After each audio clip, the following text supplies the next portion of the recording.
for my alerts, and then I will introduce our special guest. Welcome to Think About Thursdays. I'm waiting to see if I get the alert. Holding.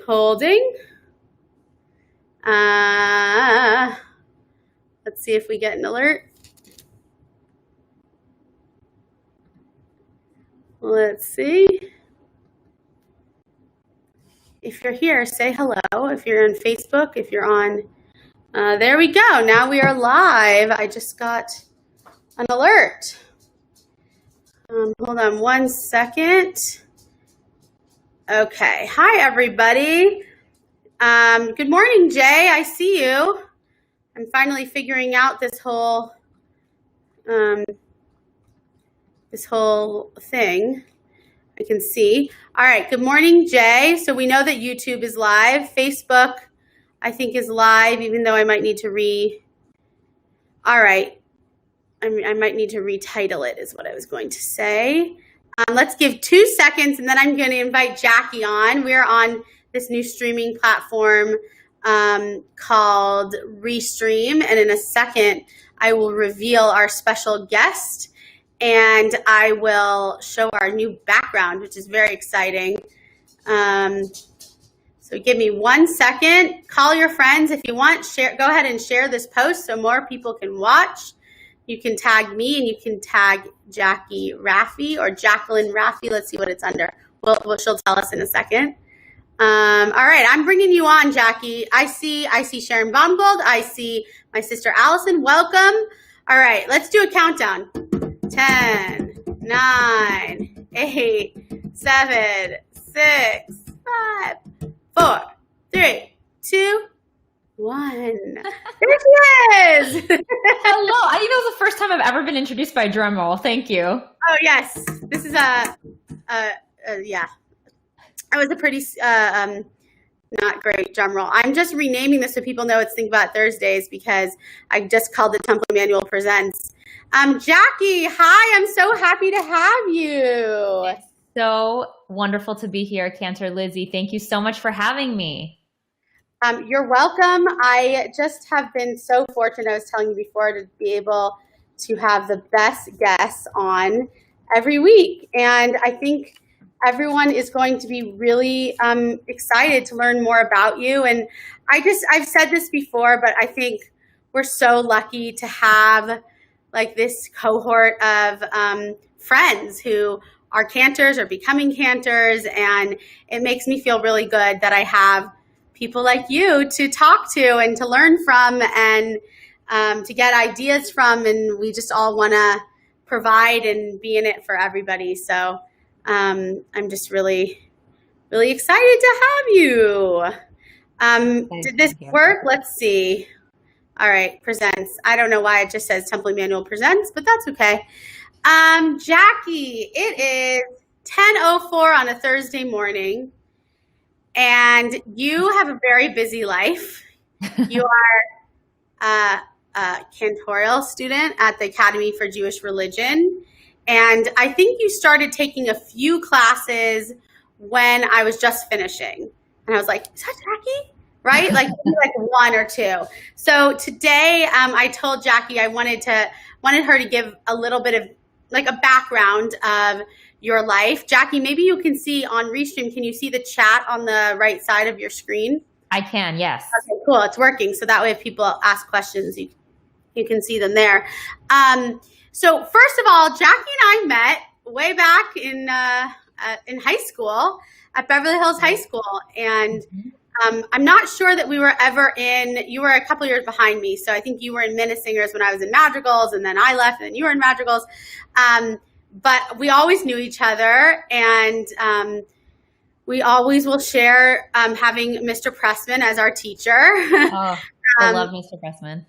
I mean, I'm so honored if you knew me, because we all like looked up to you as like the amazing musical theater, like, Cantor Lizzie, like who we, called Lizzie in those days.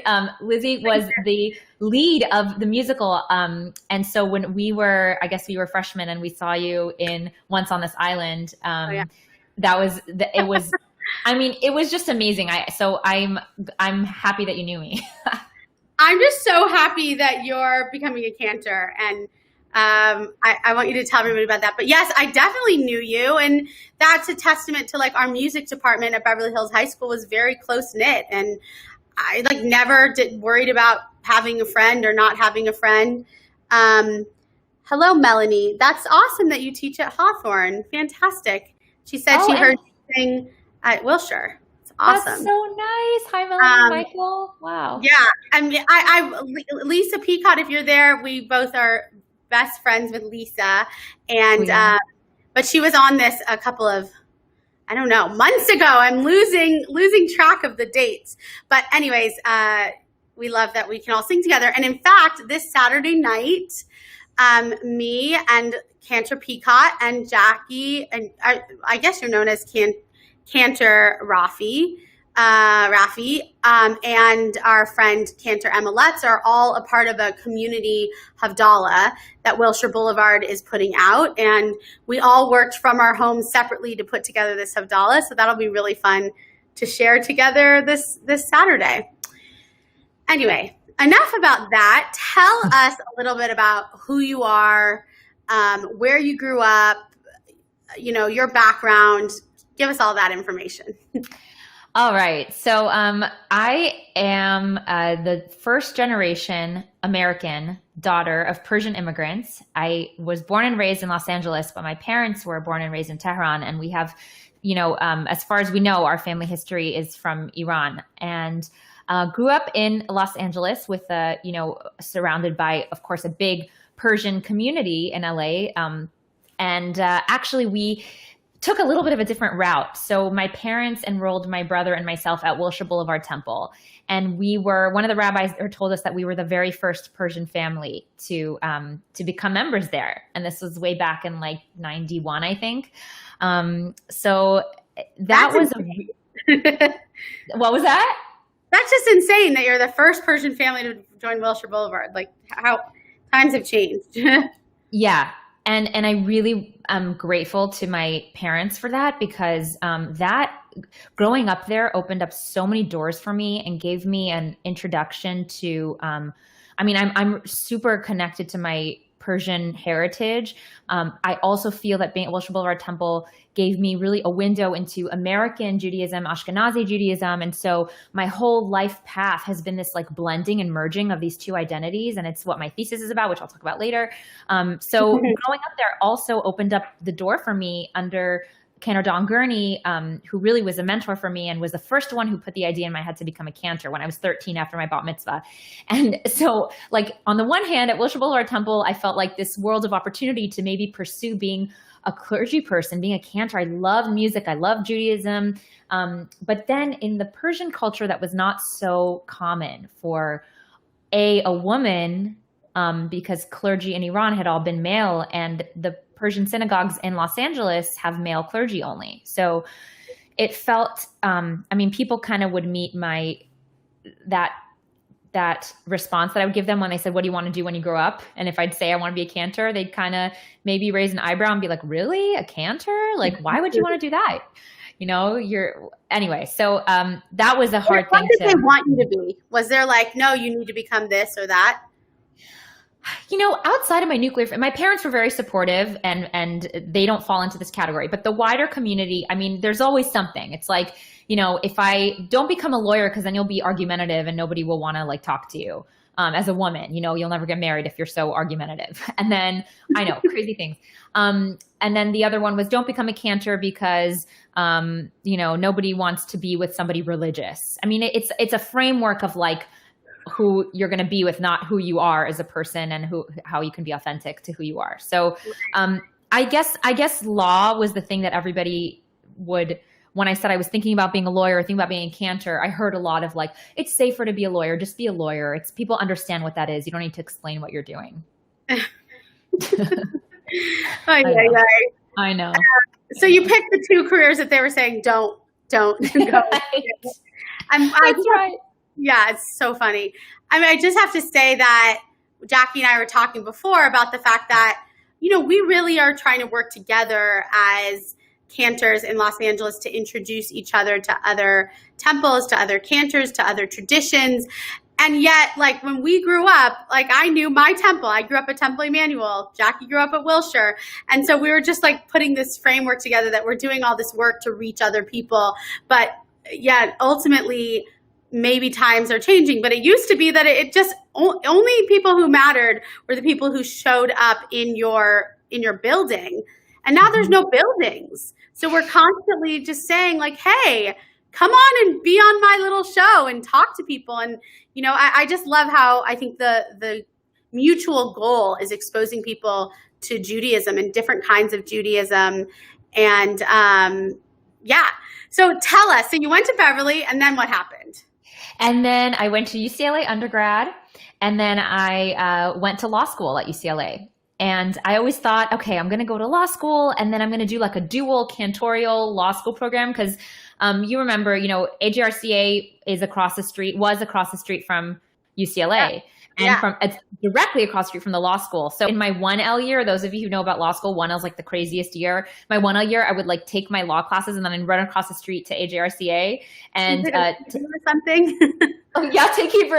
Yes, exactly. Take Hebrew and then run back. And then I was like, this is not sustainable. So graduated law school, practiced law for a couple of years, entertainment law. I was an entertainment lawyer at a wonderful law firm. This is not sustainable. Go ahead. Sorry. Oh, no problem. I was an entertainment lawyer at this wonderful law firm, actually, whose founder was somebody that I met at Wilshire Boulevard Temple, Ken Hertz, an amazing person, a visionary. And so that I was connected through Wilshire and I worked there for a couple of years. And then this wonderful opportunity at Shomer Torah Synagogue where I currently am. And I left law 2017. Yes, haven't looked back. And I did work with wonderful people when I was a lawyer and I really cherish those memories, but I really felt that this was my calling and my path. So here I am. So you went, by the way, what was your undergrad in? What was your undergrad degree in? My major was comparative literature and I was comparing American and Argentinian really literature. I did Spanish and English. And then my minor was in Hebrew and Jewish studies. Amazing. And let's just talk about how it's not easy to get into UCLA. So Jackie's very smart too. Oh, yeah. As are you. But I think not that there should be, there's this like brand, I don't know, of us, some of us cantors in our 30s that we're just like working our butts off. I don't want to say brand. Everybody's working really, really hard. And we're lucky to have cantors before us who have taught us the way. I just think in general, as like on the older side of millennials, you know, sometimes millennials get this bad reputation of being entitled or not working hard. And all I can say is that's not what I see in my friends. And all of us are just working hard to do good work. So I just have such respect for you, Jackie. And I can't wait to see. And you're not even ordained yet. That's what's insane. Thank you, Lizzie. I have so much respect for you. I mean, I see all the things that you're doing in the midst of, you know, your high holidays planning, doing so many other wonderful programs. I'm just really admire you. And you're a great example for all of us. Well, thank you. Can I make a quick, by the way, I just want to, one of my best friends here is Roxy Porcellini, who says, Jackie, you've always had my full support. I do want to say the caveat that there certainly have been people in the Persian community who from day one have been supportive and have been ahead of their time. And like, I want to really give a shout out to the Persian community for its, it's a very obviously diverse community, but for always, so at its core, having supported me and today supporting me so much. So I want to throw that there for sure. Well, yeah, I think it's amazing if you've seen Jackie like in the Jewish Journal, like it's always like Jackie, like I'm like, who are you paying to be like the cover photo on everything? No, it's not. It's because you do amazing work and you're beautiful. So if you almost like for certain like week after week, I was like, Jackie's like the star of the Jewish Journal. But tell us a little bit about the Wexner Fellowship that you're a part of.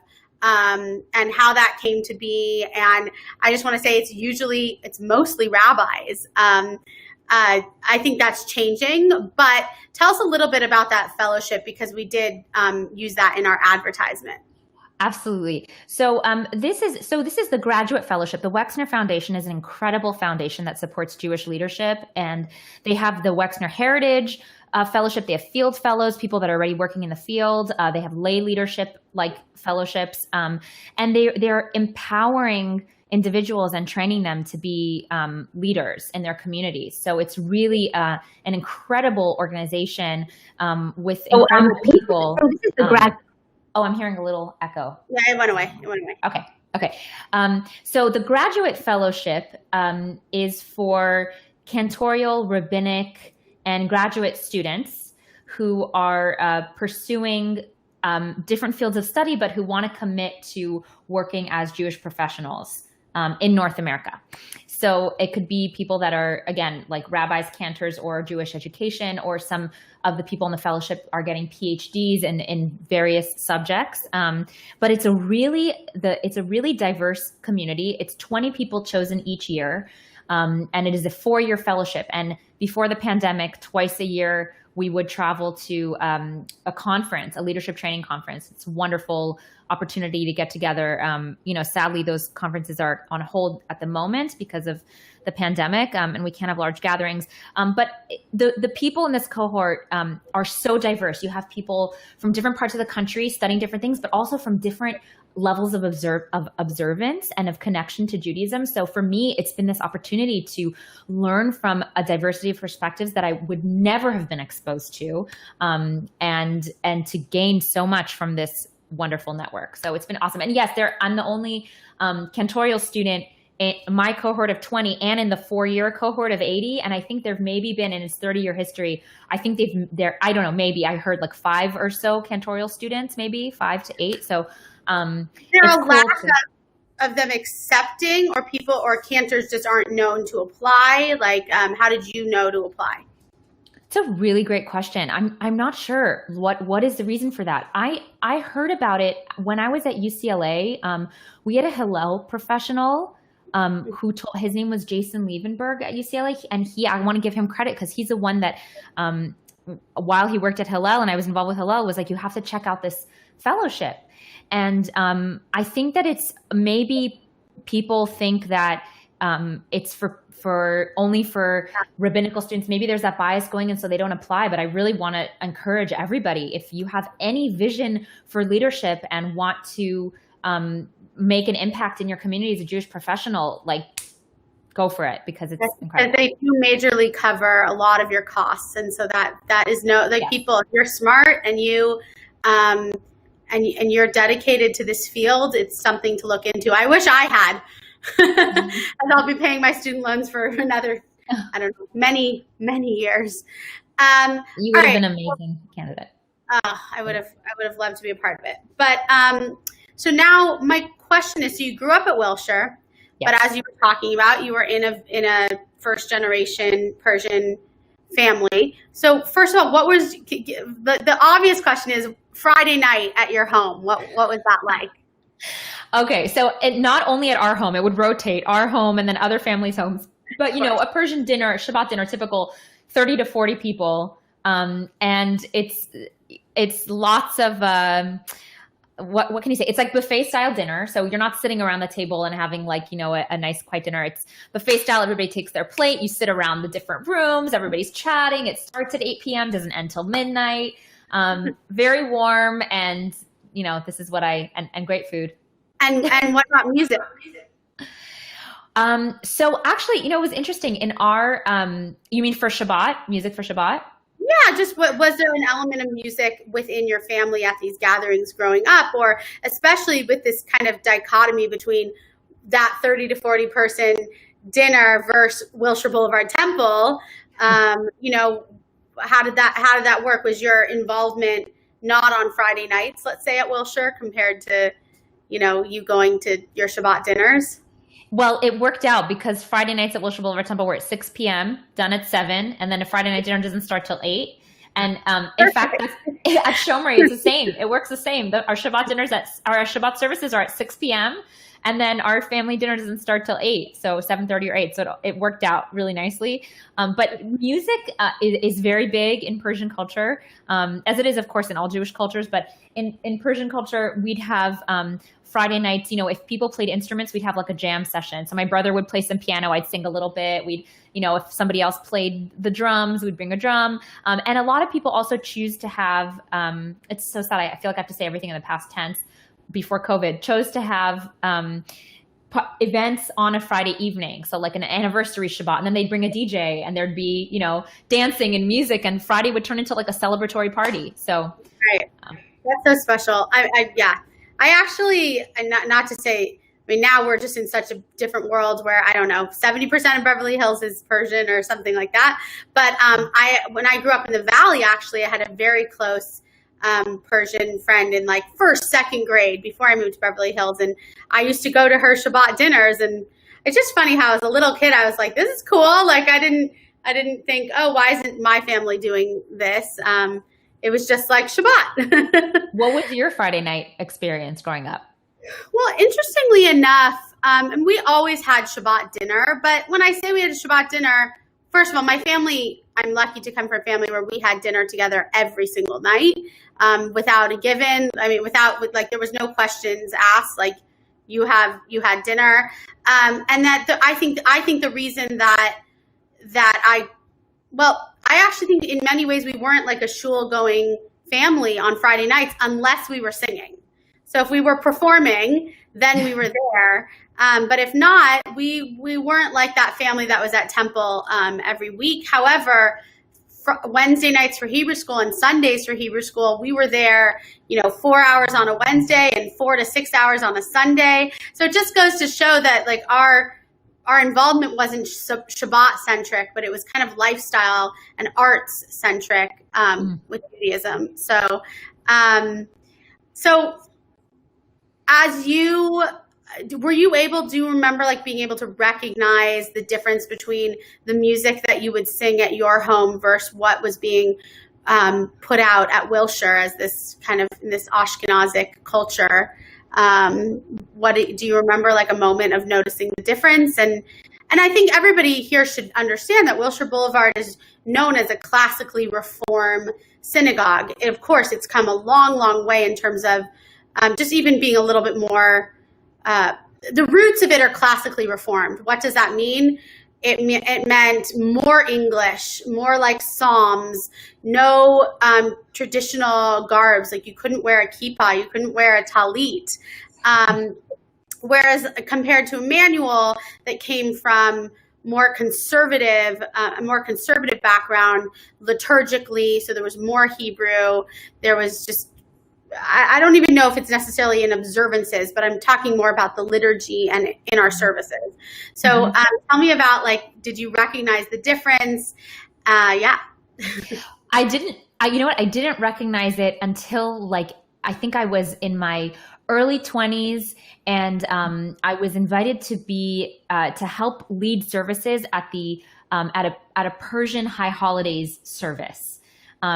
Sometimes for high holidays, Persian Jewish organizations rent out like a hotel space, like the Beverly Hilton, and it's a fundraising opportunity for an important organization. And it's a really wonderful way to bring the community together. You get tickets for that. It's not part of a larger congregation. And I was invited there to help lead the services. They never had a female before. Some people actually called and to return their tickets because they were uncomfortable hearing a woman. That's what I heard. Yeah. But it was really revolutionary of the people planning it to think of bringing a woman in. And, I went back the next year. It was met with positive reviews. Like people were ready for this change. And that was the first time really in my early 20s where I was like, wow, I need to reconcile these two parts of my identity because I grew up with the American melodies, and by extension, so did my parents. In our home, we sang the American melodies, really. The one melody that my dad learned from a cousin, he wanted to learn a Sephardic or Persian, and there is a difference, Kiddush, Friday night Kiddush, and he learned that from my cousin, and so that's the one that we do on Friday nights in our home. We do a Persian Kiddush. Interestingly, we learned that my cousin who taught it to him, she learned it in Iran from a rabbi who learned it in Israel. So it's really a Sephardic melody. It's not I know. Well, it's, It's a Sephardic melody, and there's a difference because Sephardic Jews are from Spain, originally from Spain, and then they were spread across parts of North Africa and the Middle East and some parts of Europe as well.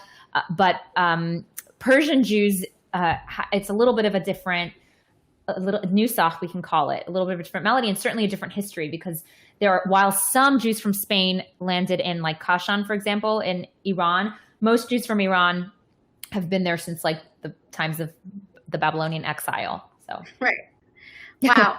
I remember recently you posted, not recently, it's probably a year ago, you posted a recording maybe of your grandparent, tell us about that, because that was really cool. Oh, thanks, Lizzie, for asking about that. It's such a emotional experience. So my grandfather, my father's father, Yehuda Rafi of blessed memory, was from a town called Hamadan in Iran. And this is where all my grandparents are from. And this is where the story of Purim takes place, Shushan. So I can claim some, fame being related to Esther, maybe. So my grandfather in the 1970s was leading Passover Seder services, and they recorded him on a cassette tape. And this tape was brought to America from Iran, and we uncovered, my dad was like, oh, here's this tape. And so I sat with my parents, we listened to it together. And I just remember, oh my God, the experience of hearing it and like tears streaming down my face. This is my grandfather's voice. And he was singing Hallel, Psalm 113 of the Passover Psalms. And the tape is like really distorted. We have to restore it. But then I learned it. I sat with my dad, who remembered hearing it growing up, and he kind of helped me learn it. And so I sang it at our Passover Seder in 2019. And then I posted that video. So that was a cool way to kind of honor his memory. So special. Yeah, I was going to say, where did the music, your musical talents come from?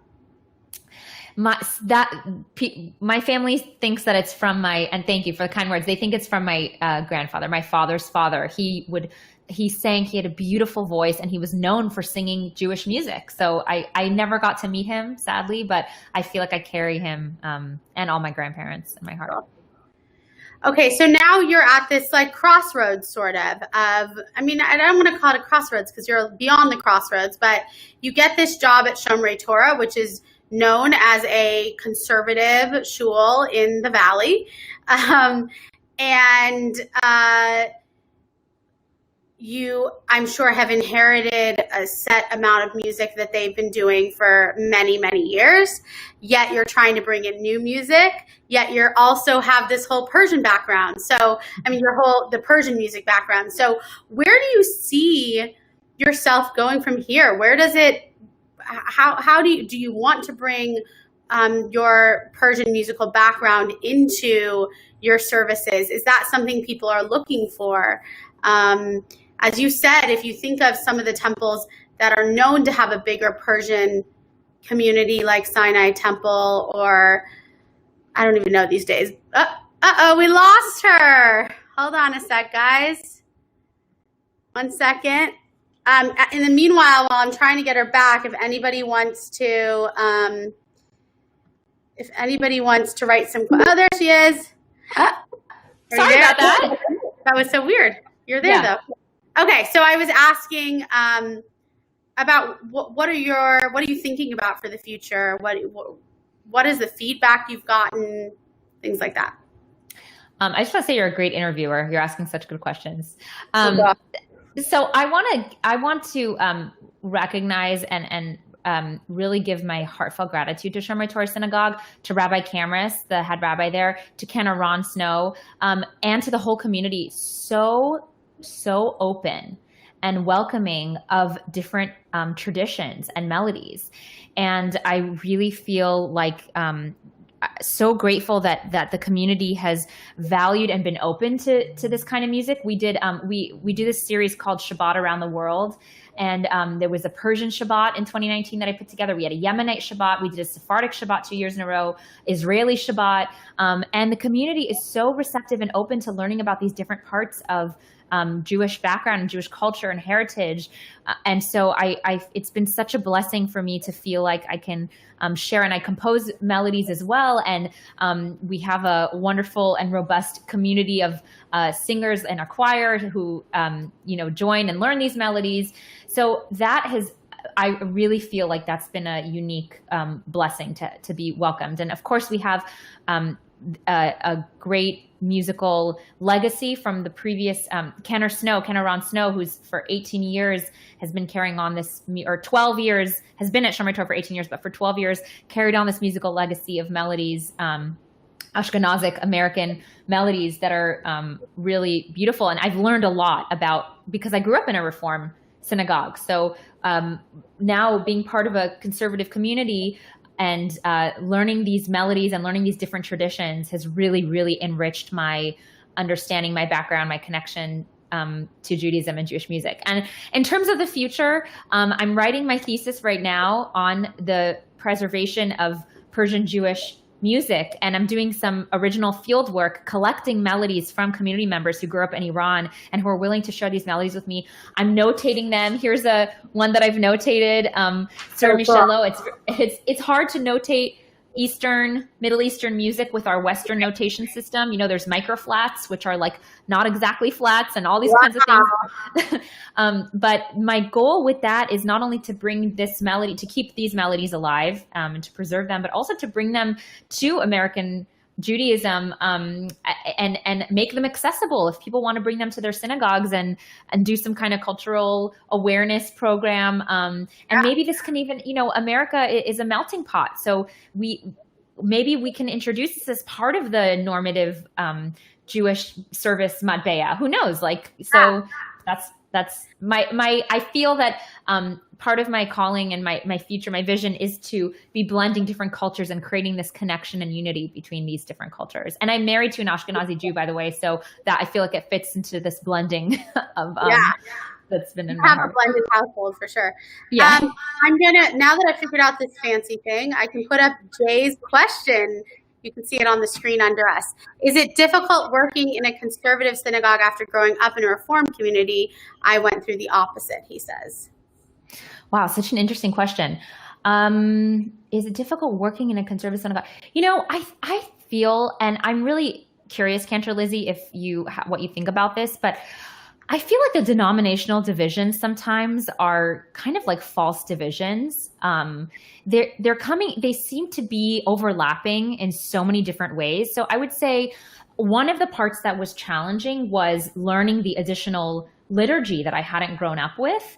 But it was such a wonderful experience for me to learn that liturgy that's part of Jewish tradition. So I would say that, it was a welcome challenge. But in terms of rituals and things like that, I think that a lot of the things are shared. Certainly a lot of the music is shared. And I think like Reform melodies really, blend very easily into conservative synagogues, and conservative melodies can blend, actually, and here's the other thing I want to say, Wilshire Boulevard Temple, to your point, Cantor Lizzie, classical Reform. However, Cantor Don Gurney, I think, introduced a lot of these elements of like traditional Jewish music. So I grew up like with Yismechu v'malachutecha shomre shomre shomre Shabbat, which I don't know if that's classical Reform, but it was certainly, when I came to Shomer Tov Synagogue, it was a melody that everybody knew. So I think that there's a lot of blending, speaking of blending, among the different denominations. And I think it's also just inter-synagogue. I mean, when my student pulpit was my beloved at Congregation B'nai Tzedek in Fountain Valley, which is near Huntington Beach. I was there for 3 years and 4 high holidays. And the transition of Reform to Reform, I mean, it's not so much, for me, it wasn't that it was going to a conservative shul, but every temple has such deep roots in what music and what melodies that they do. Yes. So I think it's just as hard probably to switch from one Reform to a conservative, and I do agree that there are Reform synagogues and conservative synagogues. Jackie and I both went to the Academy of Jewish Religion, which is an interdenominational school. So a lot of our learning, I mean, let's be honest, is based on the professors that we had, right? The teachers that we had, be it Don Gurney or Perrine Anker or Nate Lamb. And all three of them, if I just talk about the three of them, or Sam Radwine, Sam Radwine was a Reform cantor, ordained Reform, who worked at Ner Tamid in Redondo Beach, or in Palos Verdes, for his entire career, which was a conservative shul. So I would agree that we also, when people come in and hold on, let me take this out. When people come in and are looking at temples, we're very much about go look at the temple, see the clergy that you like, go see what music that you like. Don't say, I mean, of course, we'd love for you to join Temple Emanuel, but go see what's going to be the best fit. Hopefully you'll come back and want to join us. But no, I just think that if you put these boundaries, we have to be a conservative shul, we have to be a modern Orthodox shul, eventually you don't find, you're closing yourself off from, you're closing yourself off from a world of options. Does anybody else have questions? Okay. So let's do a trivia since we went over this. This is for everybody watching. How many do we think ordained Persian women cantors are there in the United States? Anyone take any guesses? How many ordained Persian women cantors are in the United States? The funny thing is I asked Jackie this earlier and happened to know the people. I just gave it away a little bit. You gave away that it's not 0. I know. Okay. It's not 0. And if nobody responds, then I will respond with this answer, which is, I know both of them. Why does it keep freezing all of a sudden? I don't like that. Jason. 10, definitely. Wow, that would be a lot. And the answer is 2. One of them is, I'll just say first names, is Tanaz, who works up at Stephen Wise Temple. She was ordained also at the Academy for Jewish Religion, and she actually was a cantorial soloist and sang at Emanuel for many, many years. The other one is a friend named Donna, who is a cantor out in Florida, and she was ordained through the Reform movement probably about 10 years ago, and Jackie will be the third, we think. So if you know any others, please let us know. But the world is definitely changing, and I think that other young Persian teenagers, now that they're seeing, I mean, women in general becoming cantors, are going to help that change. And the cantorate has already become mostly female at this point.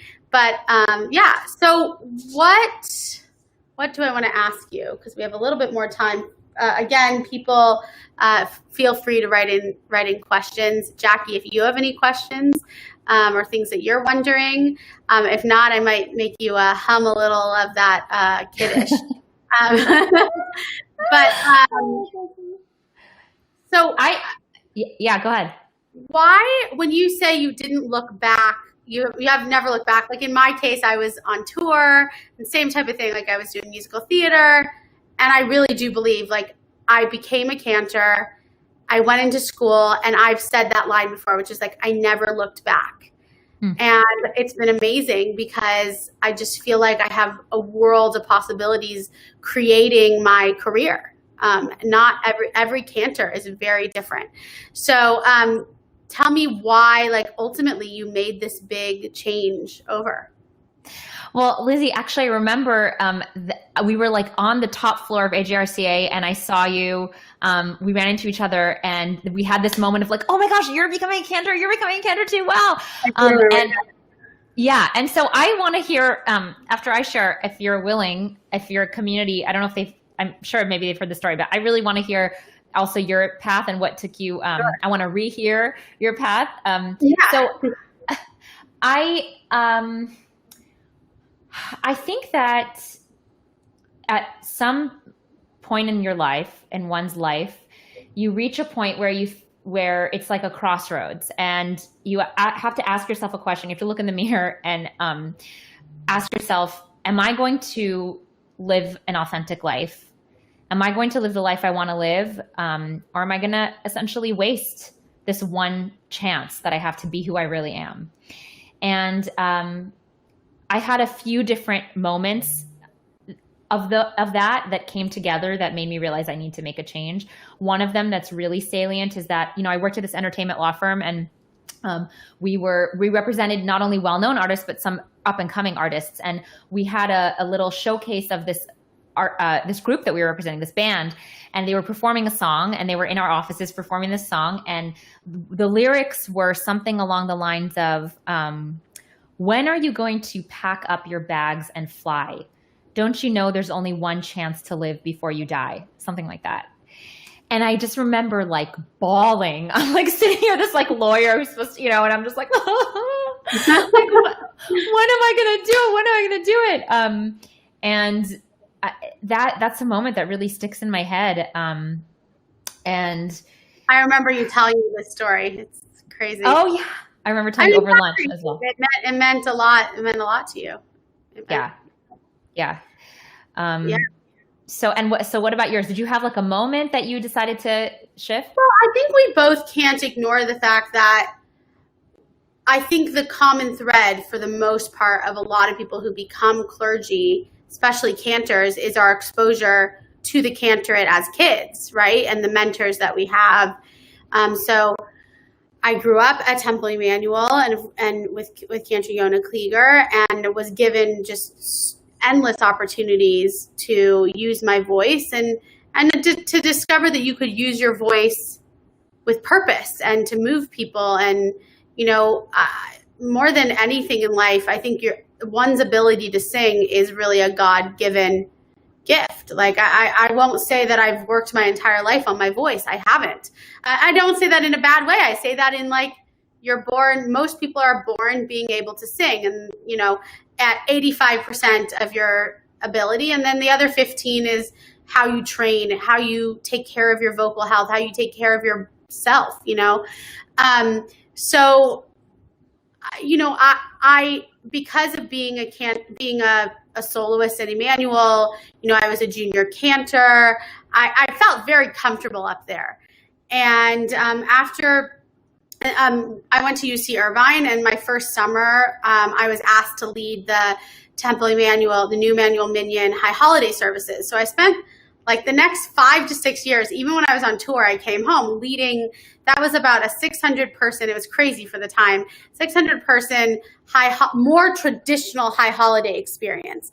So I spent my first summer, like right after college, with Cantor Perrine Anchor, essentially learning an entire high holiday liturgy. And wow. I was 19. I did it. I felt good about it, but it was a ton of work. Mm-hmm. And then that way I was able to do that. And I actually I would sing in the professional choir, the professional octet for the early service, because we do double services. So at 8:45, I would sing, and then I would go across the street and do the minion for the second service. It was very crazy.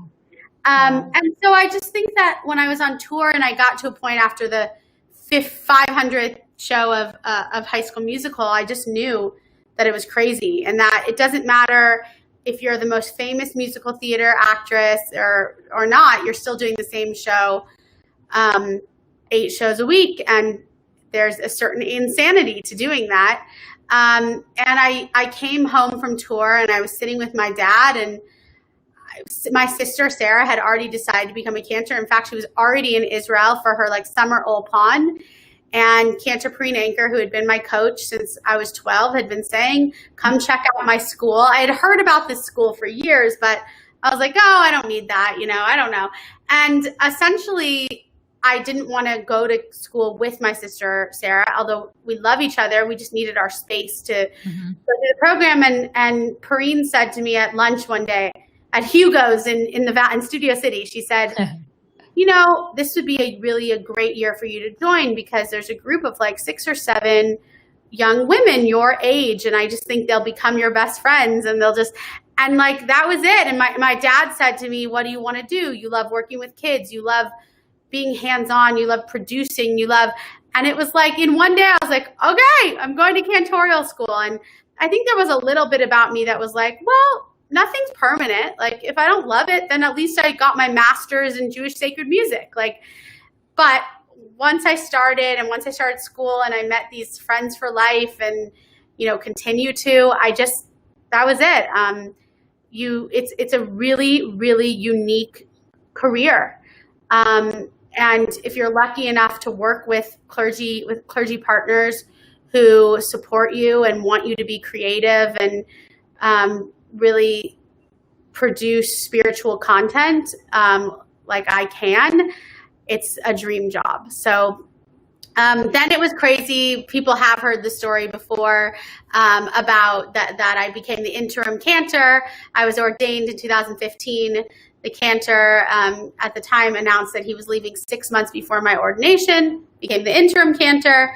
I went into placement myself. The world goes round and round. I became the permanent cantor, and I'm now in my 6th year. So wow, that's how it happened. And I just think as women, as not just women cantors, but all cantors, the best chance we have in a future of bright Jewish music is just engaging our youth today. I think that's really important because absolutely. It's just like an amazing career.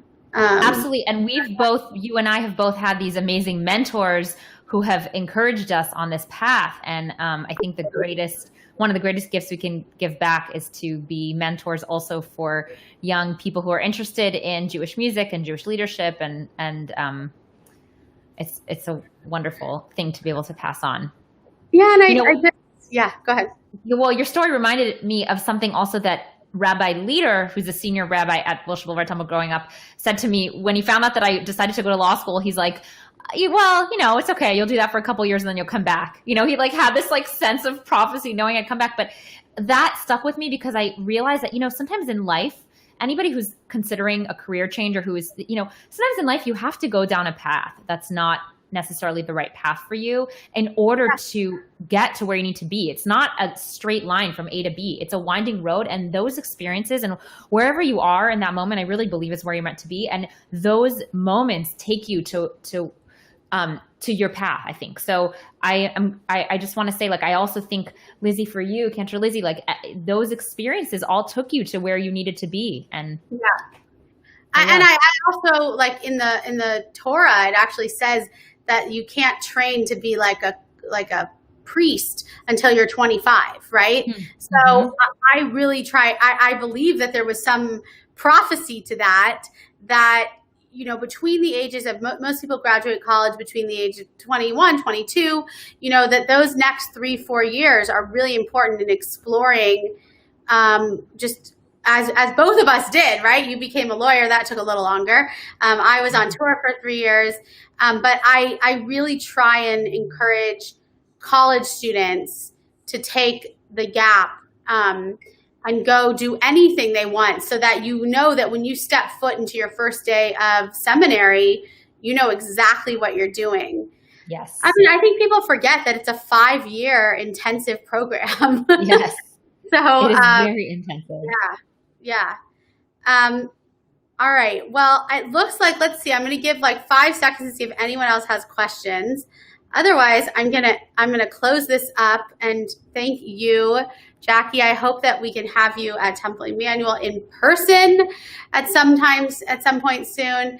To everyone watching, feel free to share this stream on Facebook or share it on YouTube, especially for young people who are trying to become, or might be interested in being a cantor, so that you can hear our stories. Because again, as Jackie says, it's a winding road.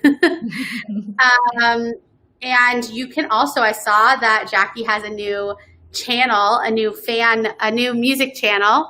So you should follow her. What is it? It's Jacqueline Raffi Music. Yes, on Facebook. Thank you so much. And I have a website too, JacquelineRaffi.com. There you go, JacquelineRaffi.com. And also catch us both this Saturday night for Havdalah through Wilshire. I'm sure all of us will share it on our Facebooks, but each of us, we participated in a group Havdalah, and then we also each recorded a song that's going to give you a little bit of taste of the high holidays, taste of Slichot.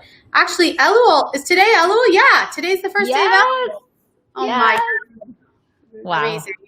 Hallelujah, hallelujah, hallelujah. That was my short and hallel. So I'm going to wave bye to you, Jackie. You can stay here for a sec, but Thank you, everybody. Yeah. Thank you for having me. You're amazing. You're amazing. So great to be here. You're amazing.